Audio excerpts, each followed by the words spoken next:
Supreme court के 7 जजों ने एक अहम फैसला सुनाया है। पीठ के 6 जजों ने कहा कि अनुसूचित जाति और अनुसूचित जनजाति में सब कैटेगरी को भी आरक्षण दिया जा सकता है।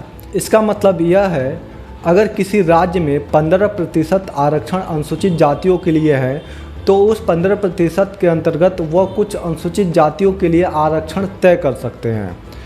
कोर्ट ने कहा कि सारी अनुसूचित जातियां और जनजातियां एक समान वर्ग नहीं हैं, कुछ दूसरों से ज़्यादा पिछड़ी हो सकती हैं, इसलिए उनके उत्थान के लिए राज्य सरकार सब क्लासिफिकेशन करके अलग से आरक्षण रख सकती है। 7 जजों ने 6 अलग अलग राय लिखी।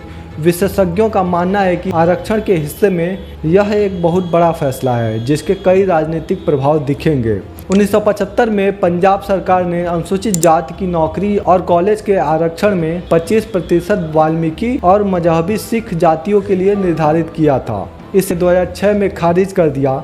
खारिज करने का आधार 2004 का एक सुप्रीम कोर्ट का फैसला था जिसमें कहा गया था कि अनुसूचित जाति की सब कैटेगरी नहीं बनाई जा सकती। सुप्रीम कोर्ट ने यह भी कहा था कि राज्यों के पास यह करने का अधिकार नहीं है क्योंकि अनुसूचित जाति की सूची राष्ट्रपति की ओर से बनाई जाती है।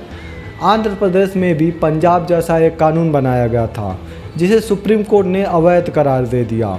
इस कारण पंजाब सरकार ने एक नया कानून बनाया जिसमें यह कहा गया कि अनुसूचित जाति के आरक्षण के आधे हिस्से में 2 जातियों को प्राथमिकता दी जाएगी। यह कानून भी हाईकोर्ट ने खारिज कर दिया। यह मामला सुप्रीम कोर्ट की 7 जजों की पीठ के पास पहुंचा।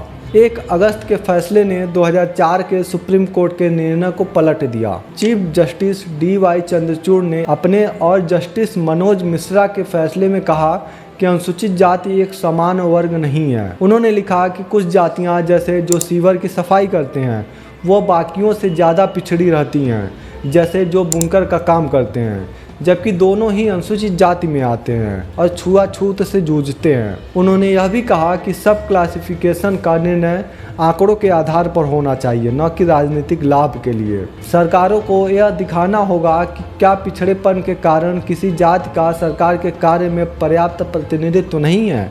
सब क्लासिफिकेशन पर जुडिशियल रिव्यू भी लगाया जा सकता है। 4 और जजों ने चीफ जस्टिस की राय से सहमति जताई पर अपने अपने फैसले लिखे। जस्टिस BR गवई ने कहा, सरकार यह नहीं कर सकती कि किसी एक जनजाति को पूरा आरक्षण दे दे। पंजाब सरकार ने कोर्ट के सामने यह तर्क रखा कि अनुसूचित जाति में सभी जातियां समान नहीं है। केंद्र सरकार ने भी अपना पक्ष रखते हुए कहा कि सब क्लासिफिकेशन की अनुमति मिलनी चाहिए। फिलहाल अन्य पिछड़ा वर्गों के लिए आरक्षण में सब क्लासिफिकेशन होता है।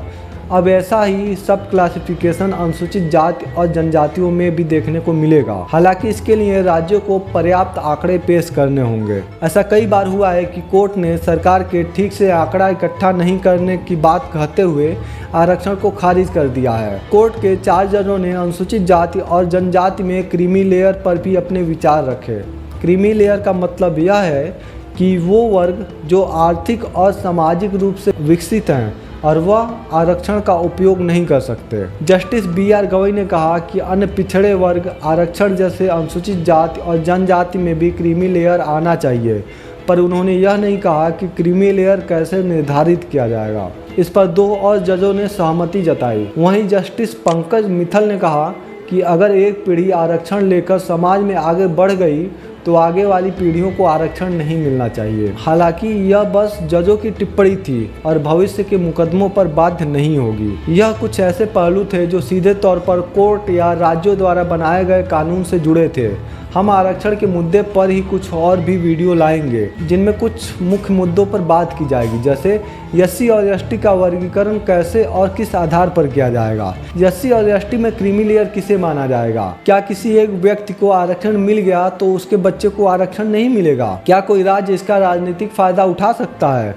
और भी कई मुद्दे हैं जिन पर बात होनी चाहिए और हम इन मुद्दों पर बात करेंगे भी। मेरा नाम है अनुराग कुमार, आप देख रहे हैं TTS इंडिया।